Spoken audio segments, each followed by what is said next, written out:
Hello, welcome to another edition of Capper Comparison Picks. I'm Ranch. Today I will be giving you the Capper Comparison Picks for UFC 269 early prelims. But really quickly before I get into that, I want to go over UFC Vegas 44 briefly. I don't want to spend too much time on it because I didn't do all that great. But nonetheless, I still want to go over a little bit.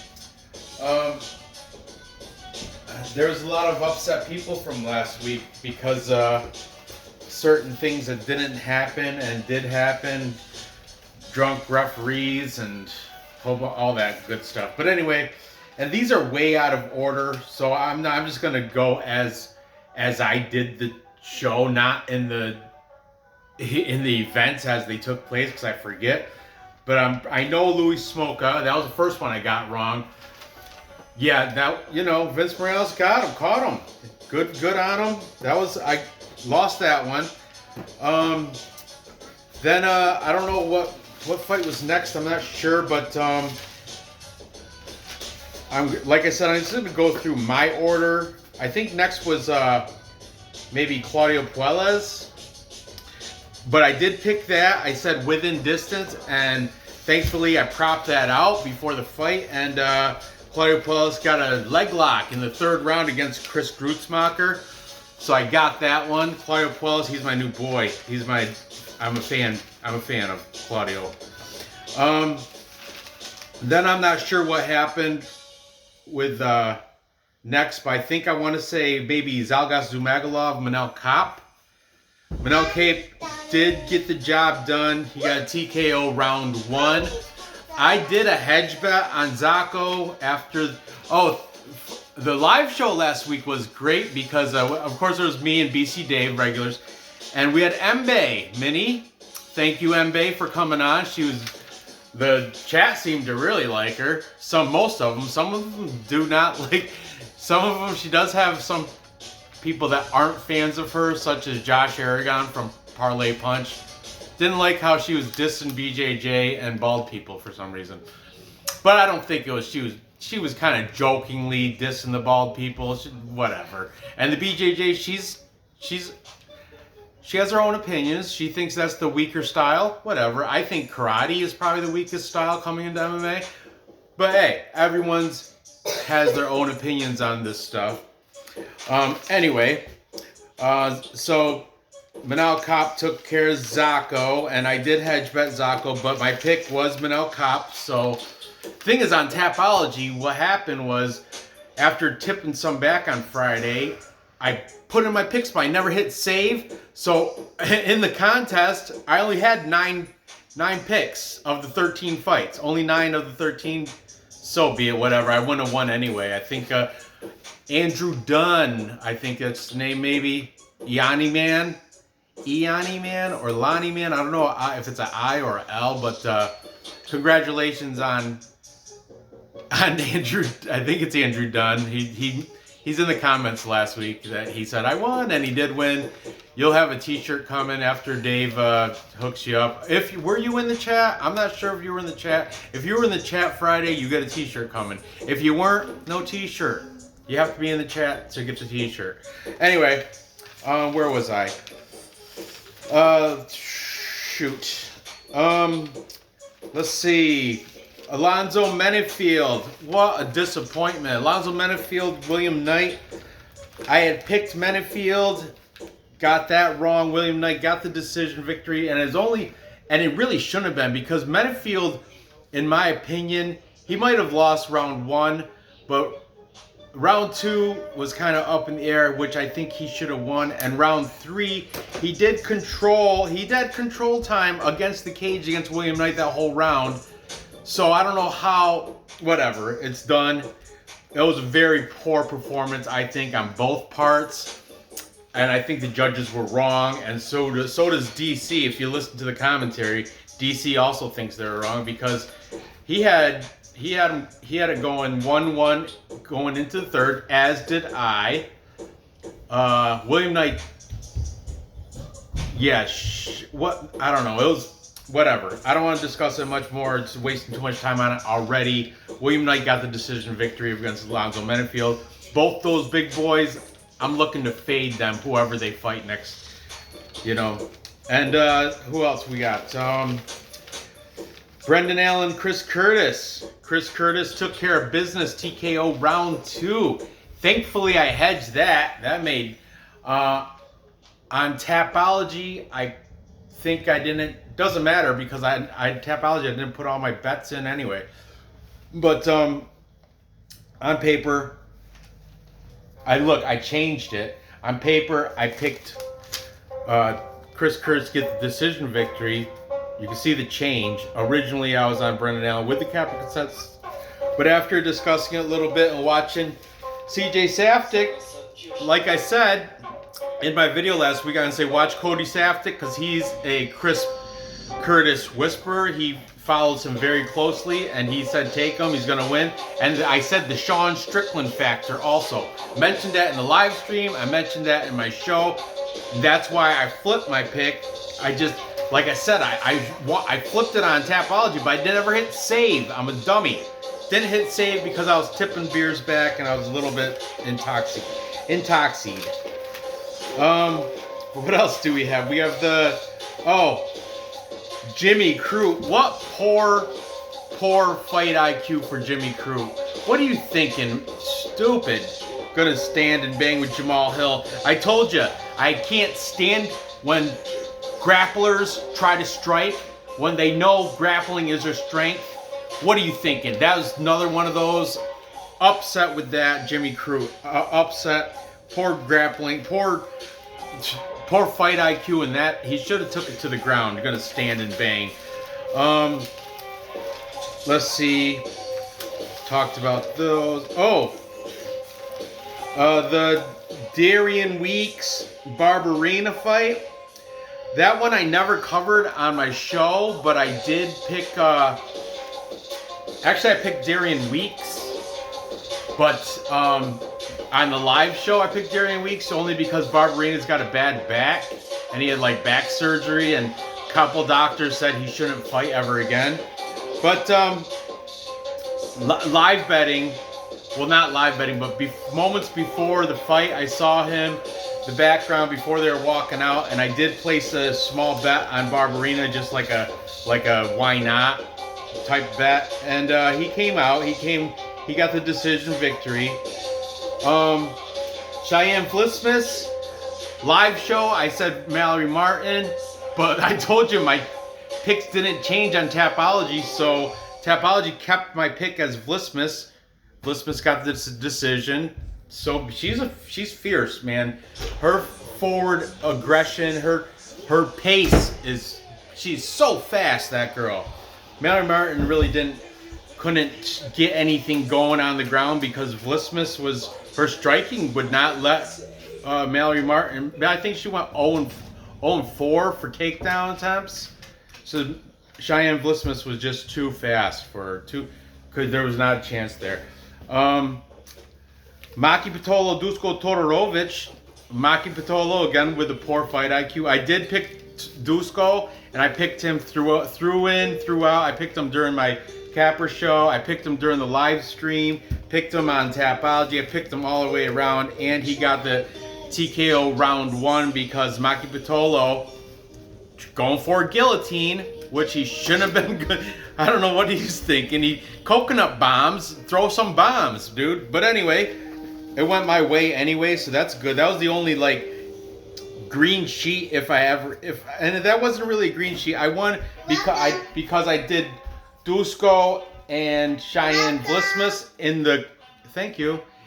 the Capper. I told you every show I do, I go right to the computer and I make a parlay. For that, originally Philip Lynn's Azamat Murkanov was supposed to be in the parlay with Flismus and Todorovic, but that fight obviously never happened. So it was just Flismus and Todorovic, but I got a little bit of plus money from that. I won some cash off of that one. Then what else we got? Talked about them. Then we've got, here we go. Jeremiah Wells, Jake Matthews was canceled. Unfortunately, I think somebody in the Matthews corner was tested positive for COVID, I do believe. Alex Morono, Mickey Gall. Morono got the decision victory, as I said in the show and the live stream. Never never faltered. I did try to make a contrarian stand for Mickey Gall because he looked good at the weigh-ins, but I never really changed my pick. Alex Morono got the decision there. His father was in the crowd. He's like, "This is for you, Dad." His dad was all teared up. That was pulled on my heartstrings. Good fight. Good win for a great white on that one. Then we got the disappointment between Leonardo Santos, Clay Guida. Leonardo Santos that fight should have been stopped. He should have. And the thing was, I said it was like Santos early, otherwise he's gonna gas out. And what happened? But the ref there, this is what's his name, Keith something. From what I heard, he was intoxicated. I guess he was, and I guess you could even sense it in he had like a little slurred speech. And the dude is known for smelling like cigarettes and alcohol and all when he refs. He's got an alcohol problem, I guess. But anyway, he didn't stop it for Santos, but he did, Clay Guida got the submission round 2. Unbelievable against an 8-time BJJ black belt world champion, 8-time champion in Brazilian Jiu-Jitsu. Clay Guida, his first submission victory in like 10 years or something crazy. Unbelievable. I guess it was plus 1,600 if you took Guida on submission. But whatever, it's in the past. I lost that one. Then going into the main and co-main, I had Brad Rydell. He just didn't perform as well. Rafael Fiziev knocked him out round 3, and it was good fight. Of course I picked Rydell and I was rooting for him, but I'm not upset with that loss. Fiziev was what happened was Rydell used to be the city kickboxing coach, the Muay Thai coach. And then Fiziev came and Rydell went to, not city kickboxing, Tiger Muay Thai. When Fiziev came, they were there both same time for a little while, but then Rydell went to city kickboxing and Fiziev took over as the Muay Thai coach, and it showed. He had there was a nice wheel kick to knock him out, right? It was a wheel kick. Anyway, Fiziev was just the better man in that fight, and he deserves that win. No shade on that. And finally, I had Jose Aldo. I was so bitter though, because I picked him within distance, and there was 3 occasions throughout that fight where if it was just a little bit more time, he rocked him hard, and if he just followed, but he was right up to the last round 5, he saw him like, come on, you're rocking him, go, get that. But he was just too gassed. So anyway, Jose Aldo won the decision victory. So I won that, but I really wish he would have got it within distance, because that's where my full unit bet was Aldo within distance. But it didn't happen, so be it. I did get a t-shirt bet though in that fight, and so BC Dave owes me a t-shirt for Jose Aldo defeating Rob Font. Good fight nonetheless. It was a good card. I enjoyed it, but overall 8-5. Can't really complain. Not horrible. I wish I did put my updated picks onto Tapology. I may have contended for the winning spot, but it didn't. I forgot to hit save, and I think the winner. There was people that won 9 out of 13 fights in Tapology, but the winner, Lonnie Man, whatever, he won 8 out of 13, but he got a couple exact with the methods and rounds.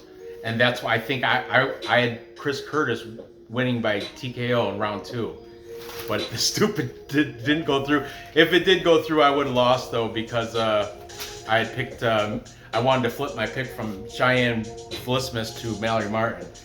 So it's kind of good. Whatever. Tapology doesn't really matter. What matters was my wallet. 8 and 5. I did. I think I did come out a little in the red. I didn't win on money on Saturday, or did I? No, I lost about 2 units, but then I made that up playing football. Told you I got a new whole formula for betting football, and it's working. I made the money back and a little bit extra on football, and I have money going on tonight. I got if you catch it in time, I have the Patriots +3, and definitely the over 40. What is it? 44. Over 44. I'm telling you, that is the play tonight. Patriots are playing the Buffalo Bills tonight, 8:30. Take the over. If anything, take the over. You're gonna be hogging the TV? No, I probably not. But I parlayed it with the Patriots +3. Patriots just they don't lose to the Bills. I mean, I'm a Jets fan. Jets lose to everybody, so whatever. Anyway, enough of that. Let's get into this UFC 269. I loved all these fights. It's a fantastic card. There's not many fights I'm really not looking forward to. A lot of them really could go other ways. Surprised they could. There's an argument for both sides. This is going to be an interesting card. Let's get into it with the curtain jerker. Female flyweight fight between Priscila Cachoeira.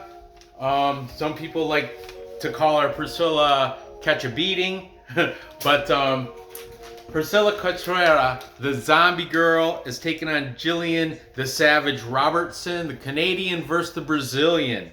Okay, Priscila Cachoeira, 10 and 3, better record. But she's the 3-1 underdog, +300, taking on Julian Robertson, 9 and 6, -400 favorite, 4-1 favorite. Can you believe that? That is disgusting. That is so disrespectful to Priscila Cachoeira. But let's discuss Julian Robertson a little bit, and I think I can explain why the line is wide like that. Jilly Robertson is coming off loss. Actually, he's coming off back-to-back losses. The most recent loss is Miranda Maverick. She lost by unanimous decision. She's 2 and 3 in her last 5. Not all that great. She fights out of. She used to fight out of American Top Team, but she left, and now she fights out of Gamblers, Jiu-Jitsu, and Kickboxing. Weird, but true. Thing is, Jilly Robertson, phenomenal ground game. Even to this day, if you look at her Tapology, she does a lot of exhibition matches, all submission grappling for the Canadian in Jilly Robertson. She's taking on Priscila Cachoeira, the zombie girl. Now, Priscila Cachoeira, she's coming off a win against Gina Mazzani. That's James Krause's girlfriend from Glory MMA, James Krause. We'll talk about him a little bit later. But anyway, Priscila Cachoeira coming off that win. She's coming off back-to-back wins. I think, and before that, she beat Shayna Dobson. But and she's coming off, I think, TKO wins. Yeah, she TKO'd Gina Mazzani round 2, and I think she TKO'd Shayna Dobson round 1.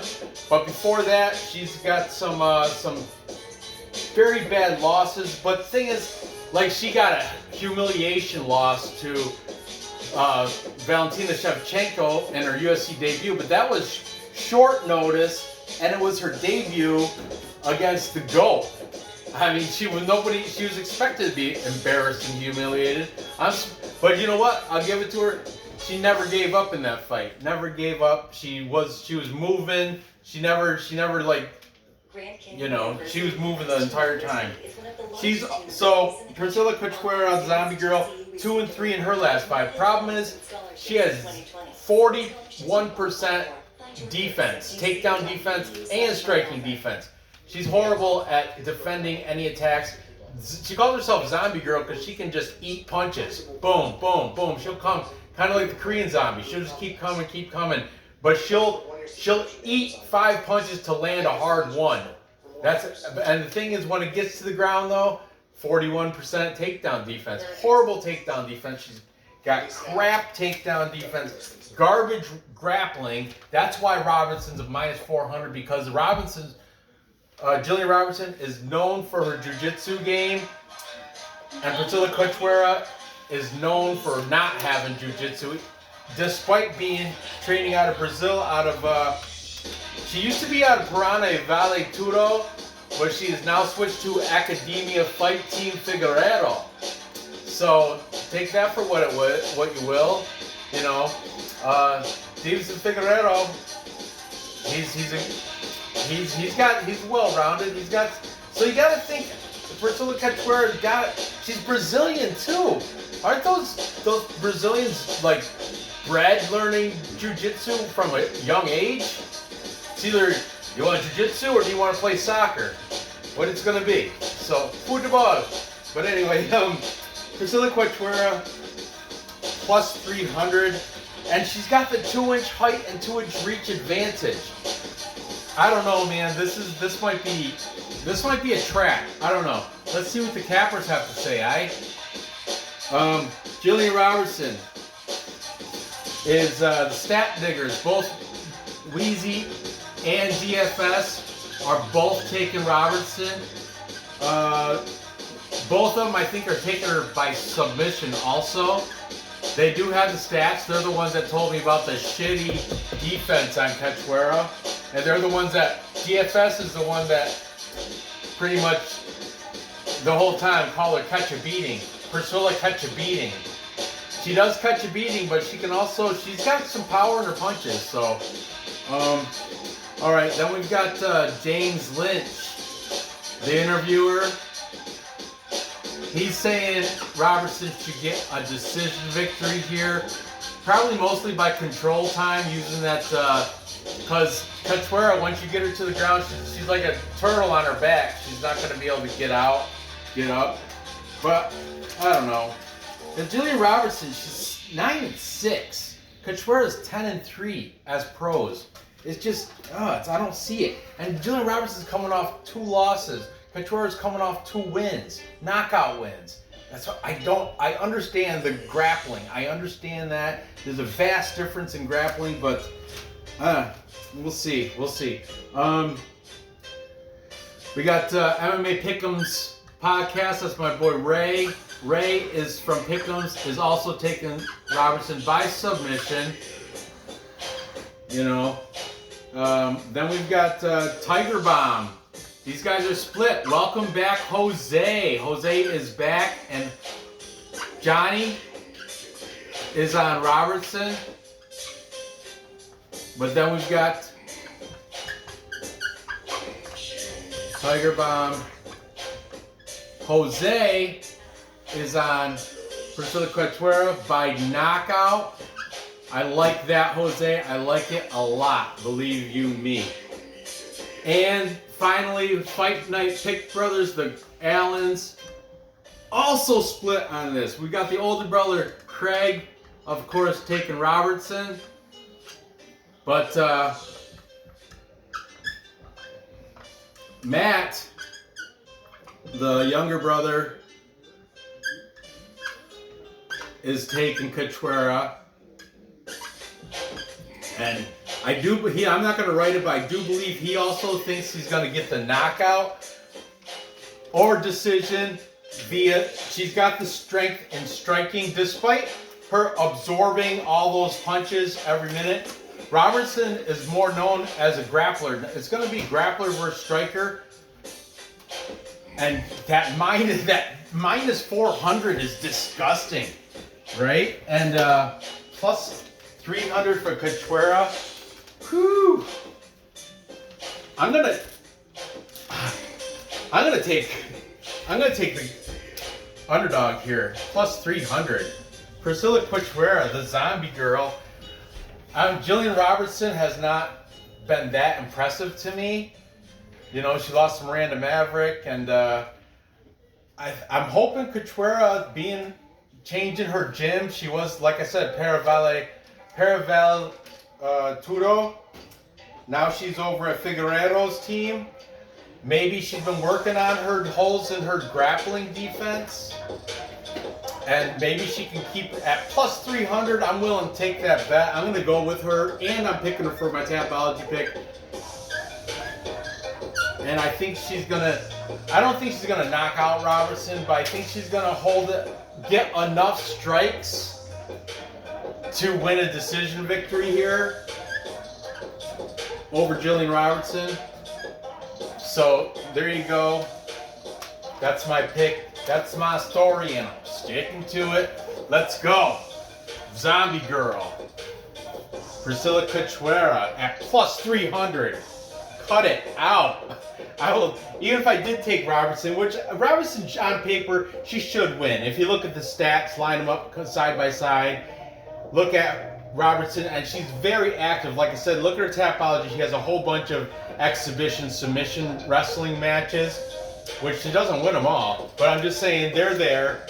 So she should win by submission, but I'm going to hedge bet. I'm going to throw Cachoeira, and I'm putting her in this parlay too. Something's telling me,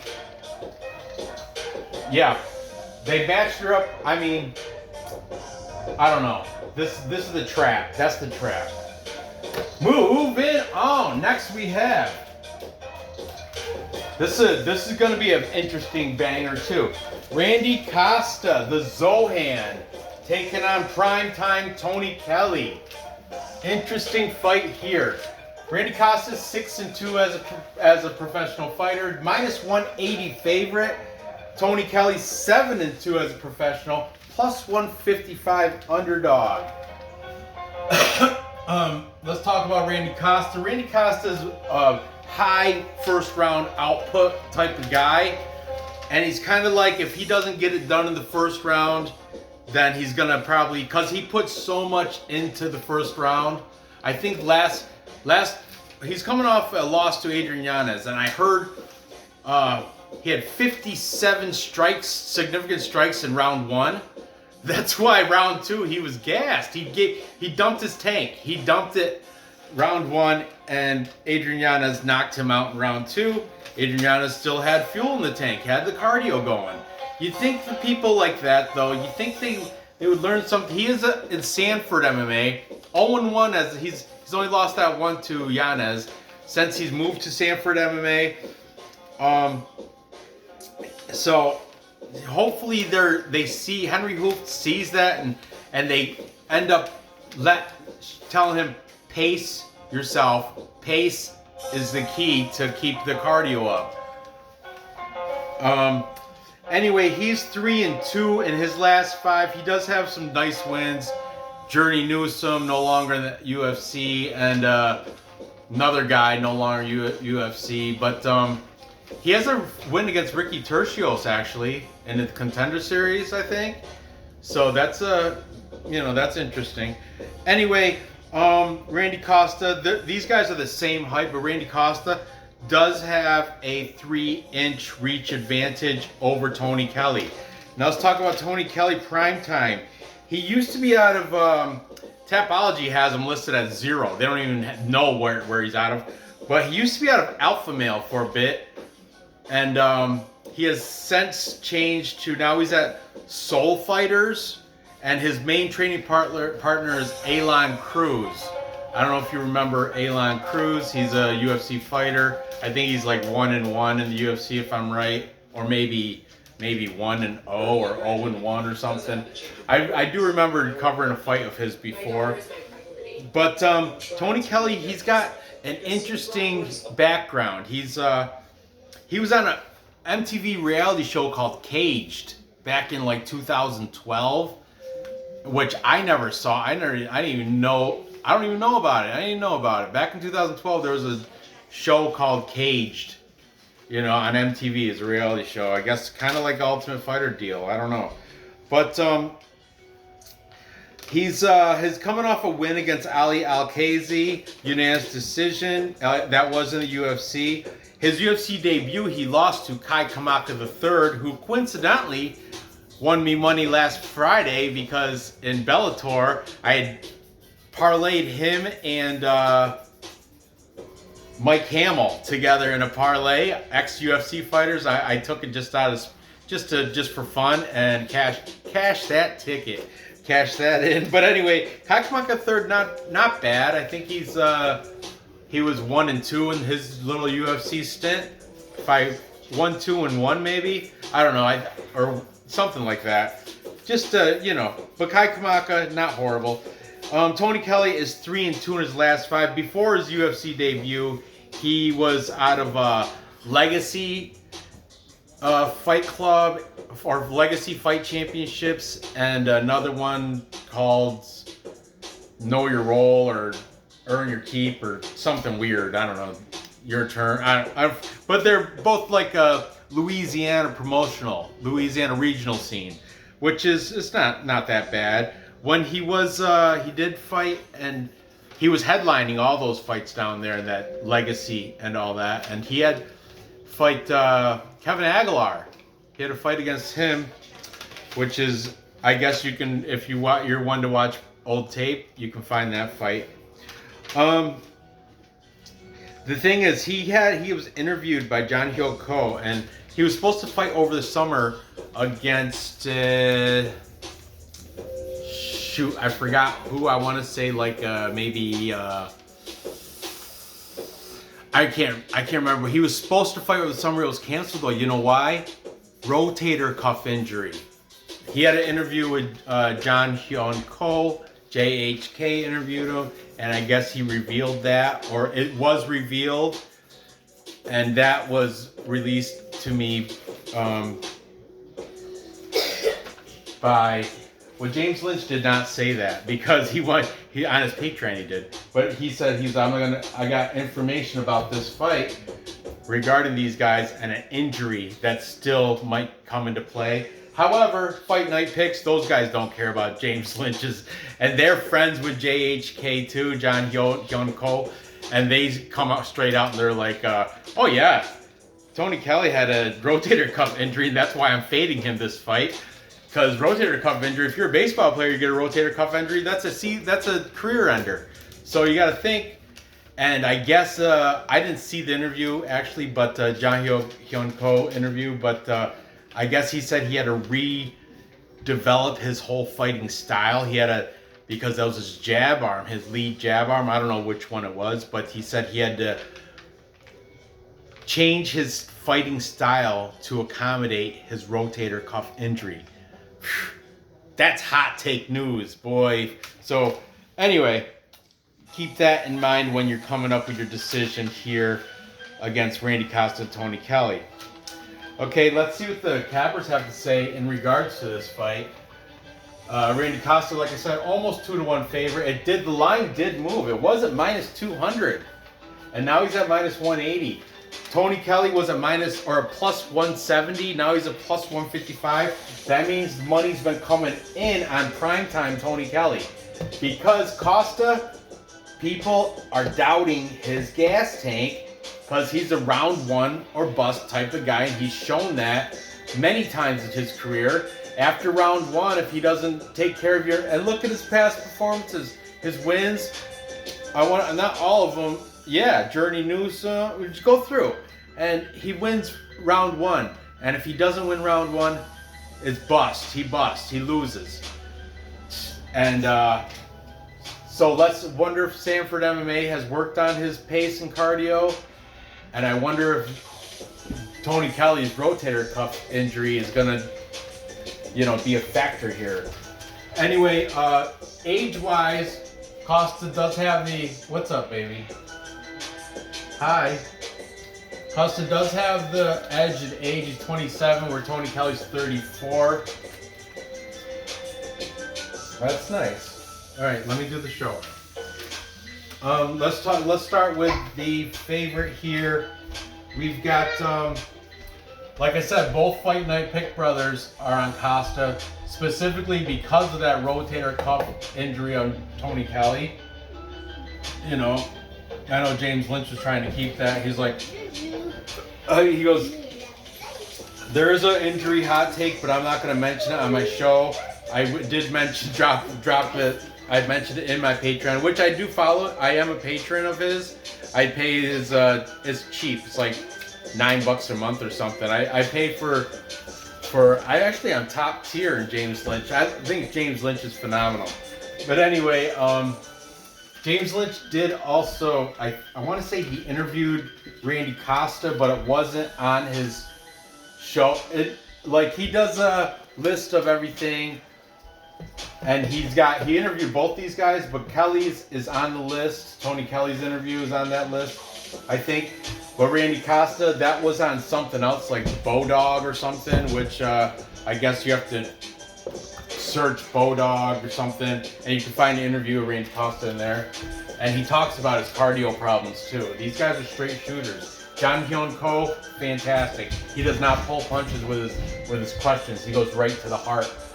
Okay, so anyway, both of the Fight Night Pick brothers are on Randy Costa. Then we've got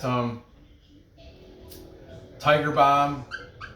Both Johnny and Jose are taking Costa by decision. But be warned, Costa, does he get out of the first round? Because if he does, he's going to be dragging his feet. James Lynch, speaking to him, he's taking Costa, and he said, because same reason the Fight Night Picks, the injury. He thinks Costa should get a TKO, probably early, round 1. I would imagine. He didn't say which round, but Wheezy did. Wheezy from Stat Diggers. DFS and Wheezy are both taking Costa.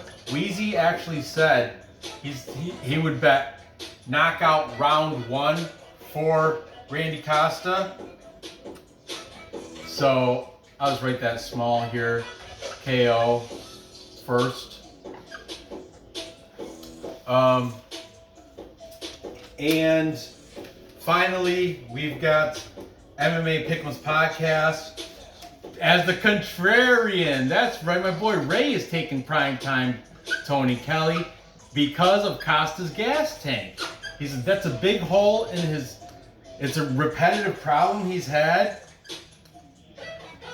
And I can totally see that. And Tony Kelley he can strike well himself. I mean, he's got some strike. He's got striking.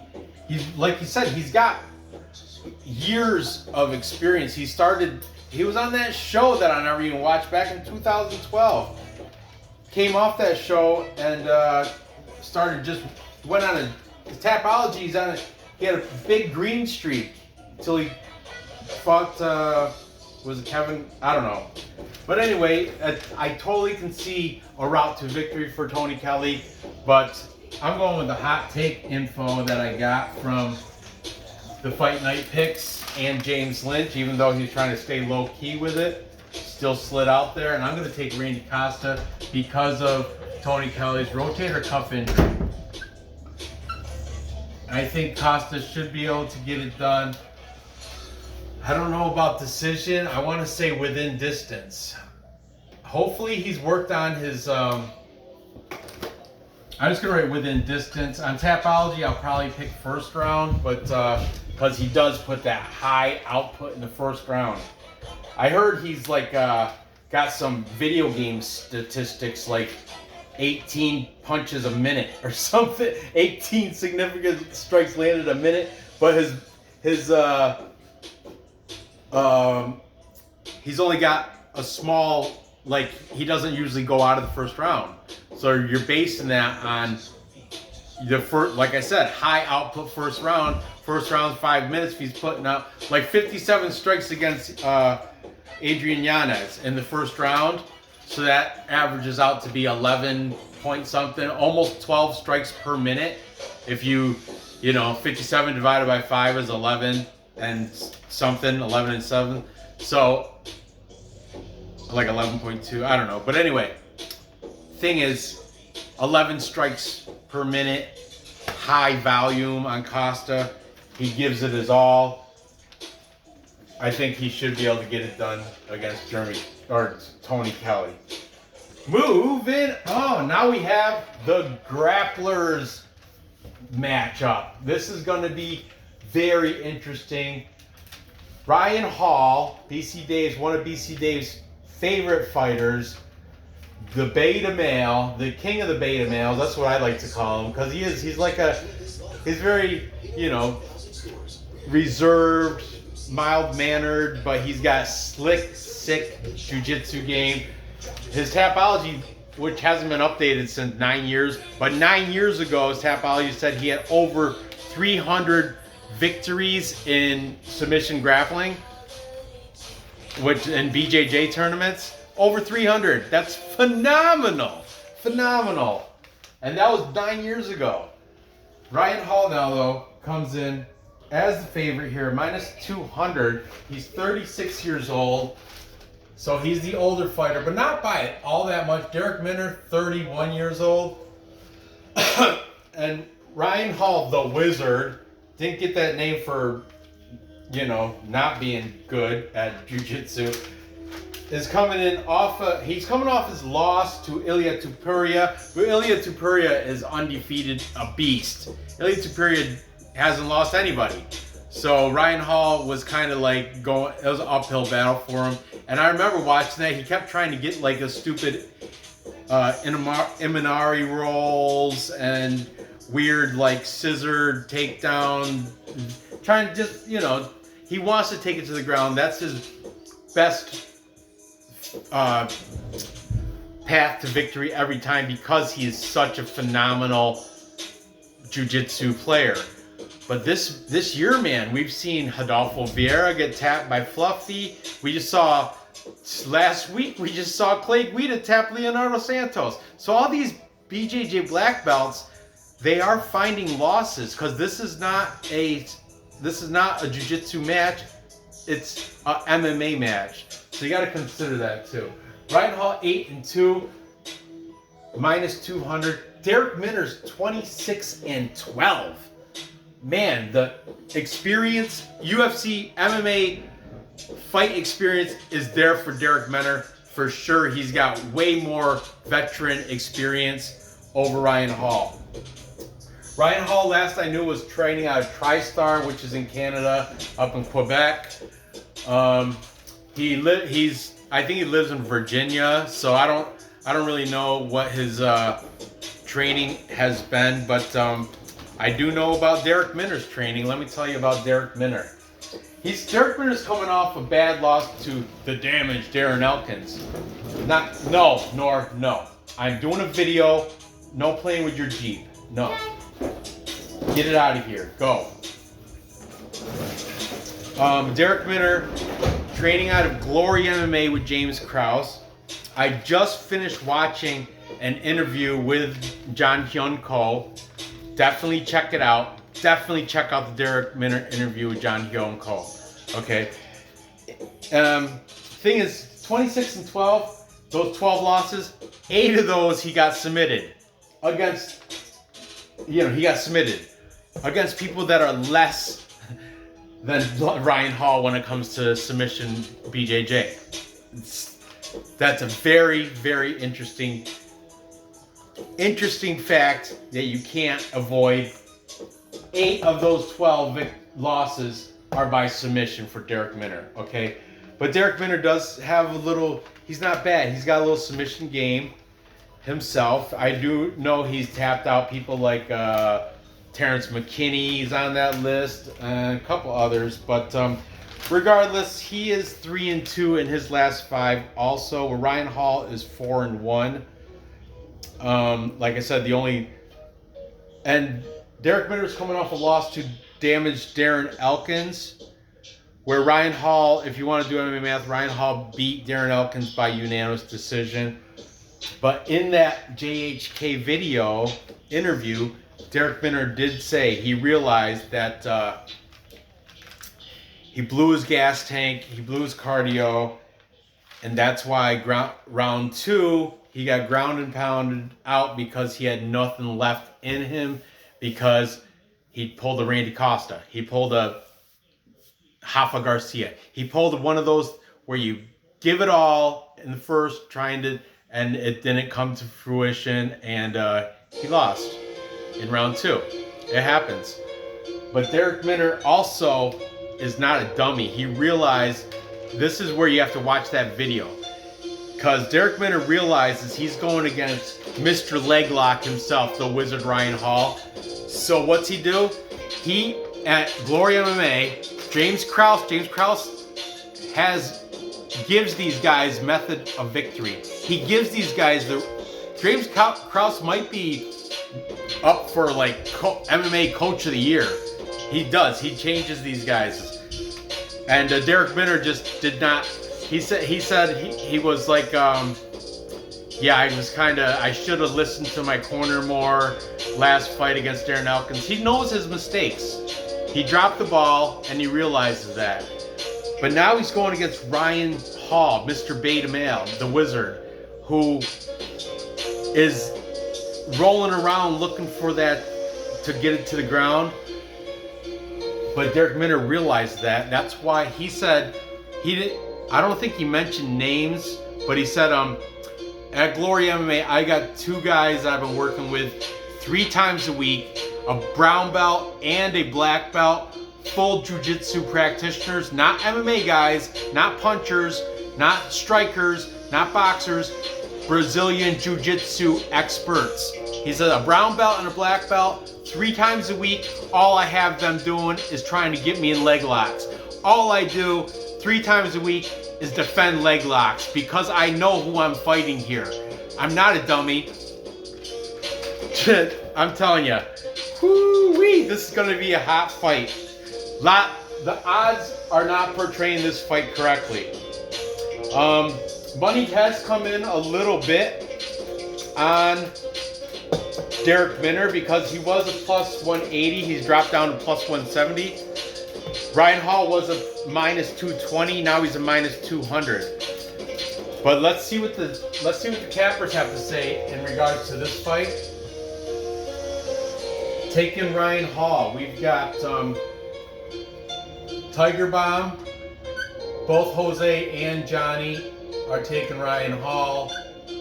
Johnny's saying submission round 2. Jose also saying submission, but he didn't say when. And I don't even know if he did say submission, but I'm going to say, because Johnny totally said submission round 2, because Darrick Minner, one of those guys, he doesn't know how to watch his gas tank. He gives it a lot, and that's what he did against Darren Elkins. All right.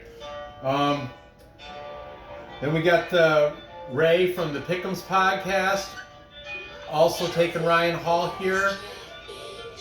James Lynch, also taking Ryan Hall, the Wizard. Look at this. Stat Diggers, but now Wheezy and DFS both are saying Minner is going to be willing to go to the ground with Ryan Hall. And Ryan Hall, his jiu-jitsu is bar none. Top, there's nobody that compete with him. And they're saying that shit about Rodolfo Vieira too. And they're saying that shit about Leonardo Santos too. I'm just saying, a lot of things, weirder things have been happening this year. But anyway, they're both in agreement that Ryan Hall will get the submission there when it goes to the ground. Fight night picks, ending it all out. Matt and Craig are both in agreement that Ryan Hall should be able to get the victory here, making this a full capper consensus. A full capper consensus is when all the handicappers pick one side of the whiteboard. That's right. And everybody's taking Ryan Hall to beat Darrick Minner. Most of them are saying by submission. And oh man, I don't want to be out on the limb by myself, but I don't give a F because I was all over Ryan Hall and everything. Because everything I saw, the stats, the papers, the documents, whatever you want to call it, everything's saying Ryan Hall should submit. He's like 8 losses by submission. But dude, after watching that video interview with JHK at plus 170, I gotta go contrarian here. I'm gonna take Ryan Hall to lose. I'm gonna take Darrick Minner. Man, I like Darrick. I think he's going to go in with a game plan where, like I said, he's been working at Glory MMA with these jiu-jitsu brown and black belts that 3 times a week are just like chain wrestle, both trying to leg lock the shit out of Darrick Minner. So Darrick Minner has been defending leg locks every day for the past, getting ready for this. 3 times a week. He's had hard practices. These 3 practices a week that's not the only times going to glory. The other times he's probably working on his striking and shit. But those 3 times specifically, he's going against BJJ practitioners that are probably not as good as Ryan Hall, because Ryan Hall's the wizard, but still, they're attacking his legs. And that's what, and Darrick Minner does not have a bad BJJ game. All you have to do is practice, practice, practice makes perfect. Repeat it's going to be second knowledge now. Like, Ryan Hall's going to be trying to grab an ankle or a leg lock or something, and Ryan Hall already knows it's coming. If you know it's coming, you can prepare, and that's what he's doing. Preparation makes perfect, right? So I think Darrick Minner is going to edge out a decision here.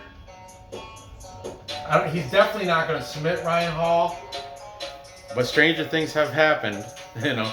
But I don't think he might be able to. I think he's going to use, because he also said, he's like, this is not a jiu-jitsu match. If it was a jiu-jitsu match, it's totally different preparation. This is MMA. He goes, I'm going to beat the guy up on the ground. When he's rolling around trying to get something, he's going to be eating my fists.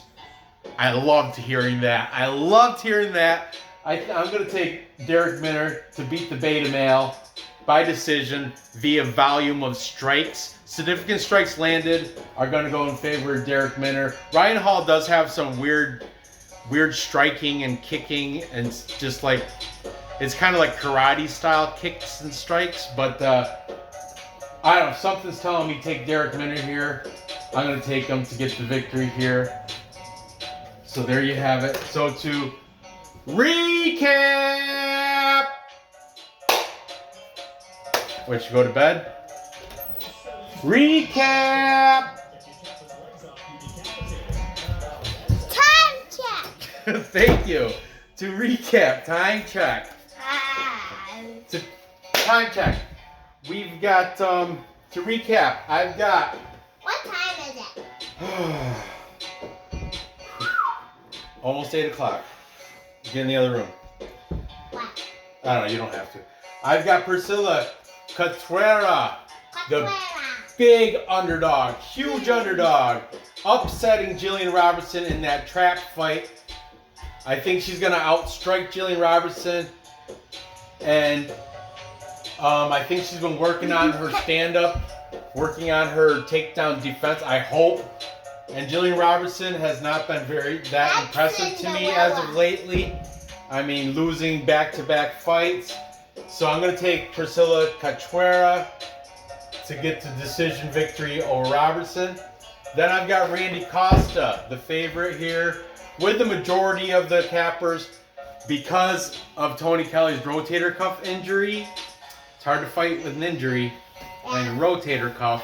Yeah. And he had to switch his whole style of fighting to work around that injury. So I'm taking Randy Costa within distance. It's hard to fight with any injury. You're right. It is hard to fight with any injury. And it's going to be nagging on him, I think. And that is hot take from James Lynch and Fight Night Picks. Was it this one that got hurt? Yep, that is the guy. So I'm taking Randy Costa there. That is my most confident pick of these 3. Then I'm taking against the capper consensus. You have a lion. That's a tiger. You have a tiger. I do. Tackle and grapple. Tackle and grapple. What's the name? Doug Duggins. Jiu-Jitsu.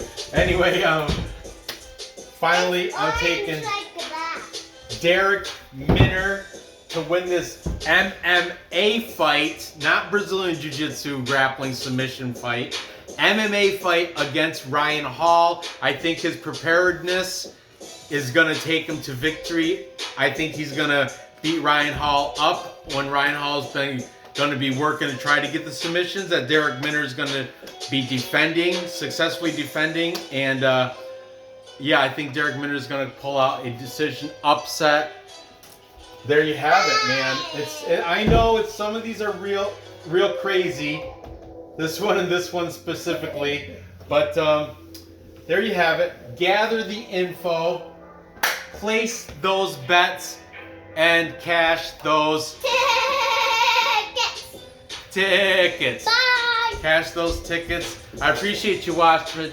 As you can see, I've overcome my COVID exposure thing. I go back to work in Wednesday.